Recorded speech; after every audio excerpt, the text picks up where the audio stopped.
सबसे महत्वपूर्ण सवाल मैं आपसे करूंगा। आपको 17 अगस्त 2023 को राजस्थान कर्मचारी चयन बोर्ड का अध्यक्ष बनाया गया, जो कि बहुत महत्वपूर्ण जिम्मेदारी थी। वो उस स्थिति में थी कि राजस्थान पूरी तरह, ऐसा कहने में कोई बुराई नहीं होगी, कि बदनाम हो चुका था, जहां परीक्षाएं बच्चे युवा दे रहे थे। युवाओं को ओवर एज होने का भी एक वो था, और परीक्षाएं लीक हो रही थी, और सरकार पूरी तरह से विफल साबित हो रही थी। कांग्रेस की सरकार थी, और उस जगह पर जहां रिटायर्ड आईएएस आईपीएस ही उस पोस्ट पर होते थे, पहली बार ऐसा हुआ कि किसी फौजी सैन्य अफसर को उस पद पर बिठाया गया, क्योंकि वो ईमानदारी से काम करेंगे। उन्होंने देश के लिए काम किया है, उन्होंने 39 ईयर्स अपने देश को दिए हैं। आप किस तरह से पेपर लीक पर लगाम लगा पाएंगे, किस तरह से ट्रांसपेरेंसी रख पाएंगे, किस तरह से आप, क्या कुछ प्लान आपने सोचा है?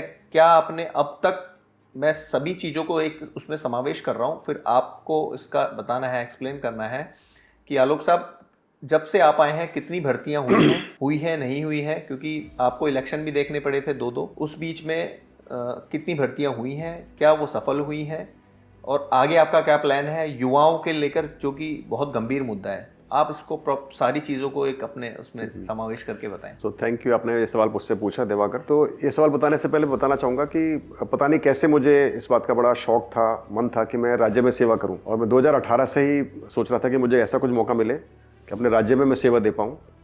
हालांकि वो हो नहीं पाया, और फिर मैंने एक एनजीओ स्टार्ट किया, और मैंने अपने राज्य के अंदर ही पेड़ लगाने शुरू किए। एक हमने बनाया था एनजीओ, यूनिग्लोब डेवलपमेंट फाउंडेशन।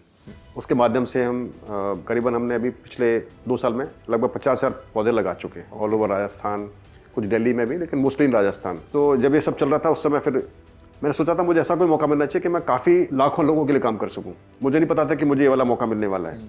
अचानक मुझे फ़ोन आया, और फिर थैंक्स टू गहलोत साहब, उन्होंने मुझे मौका दिया, मेरे पे भरोसा जताया, मुझे विश्वास किया, और ये मौका दे दिया। तो ये कहना भी गलत हुआ कि काफ़ी हालत ख़राब थी। और कर्मचारी चयन बोर्ड का अच्छा एक रेपुटेशन है।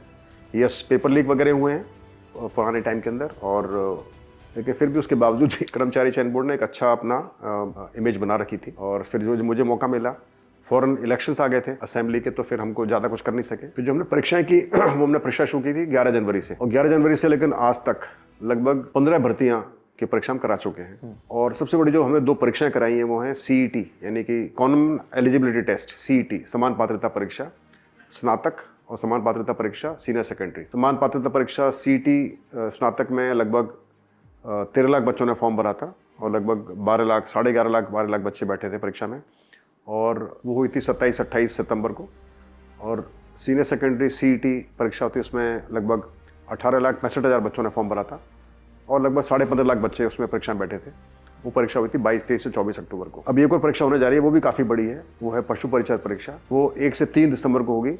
उसमें लगभग 17.5 लाख बच्चों ने फॉर्म भरा हुआ है, और मुझे उम्मीद है कि काफ़ी अच्छी तादाद में बच्चे उसको परीक्षा को करेंगे। एक और बताना चाहूँगा कि इससे पहले कर्मचारी चयन बोर्ड ने कभी भी, हम सारी परीक्षा कराते हैं ओएमआर मोड के अंदर, यानी पेन पेपर एक्सरसाइज। और उसमें बच्चे का प्रिंटेड पेपर आता है, और उसमें ओएमआर शीट आती है, और बच्चा उसमें एग्जाम देता है। लेकिन पहली बार 30 अगस्त को हमने सीबीटी कराई, कंप्यूटर बेस्ड टेस्ट। वो एक अपने इतिहास में पहली बार हमने कराई। अभी आज हमने सीबीटी कराई है, सुबह और दोपहर में। तो अभी कल और आज के अंदर 16 और 18 को हमने 4 सीबीटी परीक्षाएं कराई हैं, और अभी कल परसों हमारी और परीक्षाएं 4। ऐसे करके लगभग 20 परीक्षाएं हम करा चुके हैं पिछले 11 जनवरी से लेकर अभी तक। वो भी एक तरह का अपने आप रिकॉर्ड है, क्योंकि इतनी परीक्षाएं एक साल में नहीं हुई हैं, और अभी पशु परिचय परीक्षा होने वाली है। तो it will be a record of its kind, in terms of numbers, in terms of vacancies, in terms of everything. जब मैं आया तो काफ़ी चुनौतियाँ थी, क्योंकि लोगों का भरोसा काफ़ी कम था भर्ती एजेंसियों के ऊपर, और ख़ास करके जो इशू बोलते हैं आप, पेपर लीक और नकलबाजी और तरह तरह की चीज़। और मुझे काफ़ी सारी सूचनाएं, मुझे गोपनीय सूचनाएं मिल रही थी, और सभी का भरोसा था कि फौजी ऑफिसर है, सैन्य ऑफिसर है, तो शायद इस पर भरोसा किया जा सकता है, एक्शन करेगा। और मैंने भी पूरा प्रयास किया, और मुझे गहलोत साहब ने बोला था कि पूरे ईमानदारी से काम करना है, किसी की बात नहीं सुननी है, यदि मैं बोलूँ तो मेरी बात भी नहीं सुननी है। ये गहलोत साहब ने खुद मुझे बोला था कि आप अपने मन से काम करो, और जो सही हो वही करो। तो मैंने वही किया, और जब मुझे सूचनाएं मिली, गोपनीय सूचनाएं मिली फर्जीवाड़े की, तो मैं उसमें जुट गया।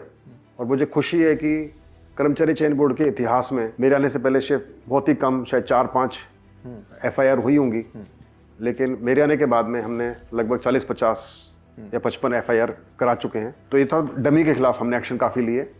फिर जो फर्जीवाड़े होते हैं, यानी कि जो फ्रॉडुलेंट डिग्रीज होती हैं, फर्जी डिग्रियां जो लेकर आते हैं, उसके खिलाफ हमने मोर्चा खोला। तो पीटीआई भर्ती के अंदर हमने मोर्चा खोला हुआ है और मुझे उम्मीद है कि काफ़ी हम लोगों को उसमें अपात्र घोषित करेंगे जो कि फर्जी डिग्री लेके घूम रहे हैं।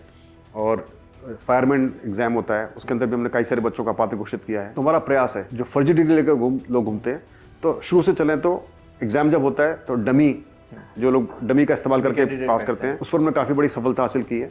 हमने तरह तरह के इनोवेशंस या इनिशिएटिव लिए हैं, जैसे हसल पे नमूना लेना, बच्चे का फॉर्म भराने समय ओटीआर के अंदर ही उसका एक लाइव फोटो ले लेना, डॉक्यूमेंट वेरिफिकेशन स्टेज पर फेस स्कैन कराना, हसल पे नमूना दोबारा लेना, और जब वो ज्वाइन करता है तब दोबारा उसका हसल पे नमूना लेना। तो कई सारे हमने तरीके अपनाए ताकि डमियों का बैठना बंद हो गया। एग्जाम सेंटर पे जब वो एग्जाम देगा तब वो तभी भी वेरीफाई होंगी, तभी वेरीफाई करना और डमियों पर एक्शन लेना, एफआईआर करना। तो सारा ये करने से जो डमी वाला एक जो सिलसिला चल रहा था वो काफी हद तक मेरे को लगता है काफी बड़ा वो कम हो गया है। दूसरा था पेपर लीक करने वाला, तो पेपर लीक के ऊपर भी उसमें कई सारी कमियां थी। और ऐसा नहीं कि मतलब कुछ एक पेपर लीक हो, ज्यादा पेपर लीक नहीं हुए, लेकिन एक भी पेपर लीक बहुत अपने आप के अंदर बड़ी बात होती है। तो पुराने चेयरमैन जो थे उन्होंने भी अपना प्रयास किया था, मेरे से पुराने भी जो चेयरमैन थे जो भी 3-4 रहे, लेकिन उसके रिटायर्ड आईपीएस हरिप्रसाद जी, लेकिन फिर मैंने आने के बाद में और कुछ प्रयास किया कि उसको और इम्प्रूवमेंट किया जाए, चाहे वो पैकिंग के अंदर हो, चाहे वो और कुछ तरीके हों।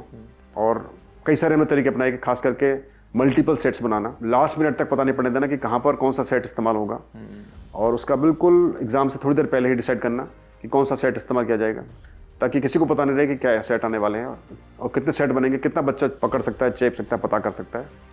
अलग अलग जगह पेपर बनवाना, एक जगह से नहीं बनवाना, अलग जगह से बनवाना, ऐसे करके। और सीबीटी भी एक इसका माध्यम है। सीबीटी के अंदर पेपर सिर्फ 1 घंटे पहले ही आता है सेटर के पास से परीक्षा केंद्र में, तो ये भी एक माध्यम है पेपर लीक को रोकने का। तो ये दूसरा हमने स्टेप था पेपर लीक के बारे में और डमी के बारे में। तीसरा हमने जो प्रयास किया वो था ये फर्जी डिग्रियों को रोकने के लिए, इसके पूरी जांच करना, समिति बनाना, गठन करना, एसओजी का इस्तेमाल करना, विभागों को इस्तेमाल करना।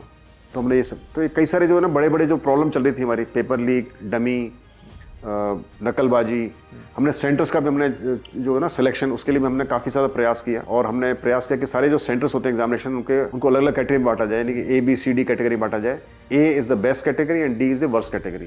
तो हम प्रयास करें कि हमारे जो एग्जाम्स हो सिर्फ A और B कैटेगरी में हो, C और D कैटेगरी में ना हो। तो चूंकि जो जितना खराब सेंटर होगा वहाँ उतनी ज़्यादा संभावना होगी नकलबाजी की और पेपर लीक की। उस पर हमने काफ़ी प्रयास किया है। और जो कई सारे बदलाव किए हैं कि डिप्टी कोऑर्डिनेटर जो लगाते हैं, बजाय एक आदमी 6 जगह जा रहा है, 3 जगह जा रहा है, वो सिर्फ एक ही जगह जाए तो कंट्रोल रहता है। इस तरह के हमने कई सारे उसमें बदलाव लेकर आए हैं। ये सब कुछ चलने से लगता है मुझे कि कुछ इंप्रूवमेंट होगा। और एक सबसे बड़ी बात जो एक परेशानी हो रही थी वो थी डिलीटेड क्वेश्चंस की। यानी कि जब पेपर होता है तो उसमें कोई क्वेश्चन होते हैं जो कि एम्बिग्यूअस होते हैं, जिसके अंदर कि डबल आंसर होता है, कोई क्वेश्चन क्लियर नहीं होता है, या उसमें कोई ट्रांसलेशन इशू होता है, उसके वजह से क्वेश्चन डिलीट होता है। तो जब मैं आया तो मुझे पता लगा कि काफ़ी सारे क्वेश्चन डिलीट होते हैं। तो आते ही मैंने प्रयास किया, लेकिन वो सफल नहीं हो पाया और हमारे क्वेश्चन डिलीट हुए काफ़ी सारे। लेकिन जब दोबारा परीक्षा मैंने शुरू कराई 22 जून के बाद से, उसमें हमको काफ़ी सफलता हासिल मिली है। तो 22 जून के बाद जो भी परीक्षा हमने की है उसके अंदर डिलीशन जो हुआ है काफ़ी हद तक कम हो गया है। कुछ परीक्षाओं में बिल्कुल 0 हो गया है, कुछ एक परीक्षा में थोड़ा कम रहा है, एक परीक्षा में थोड़ा ज़्यादा हुआ, लेकिन ज़्यादातर वो जो स्कोर है वो काफ़ी डाउन हो गया। तो मुझे खुशी है इस बात की, क्योंकि जब क्वेश्चन डिलीट नहीं होंगे तो संभावना बनी रहेगी कि फिर वो लिटिगेशन में ना जाएंगे। तो जो आमतौर पे भर्ती परीक्षाएं जो होती हैं वो लिटिगेशन में चली जाती हैं और रुक जाती हैं, डिले हो जाती हैं। तो हमारा ये प्रयास है कि अभी सारी जो परीक्षाएं हम करा रहे हैं वो लिटिगेशन में ना जाए, और उसमें डिलीशन का एक बहुत बड़ा रोल होता है, उसको हम काफ़ी कम करने का प्रयास किया है।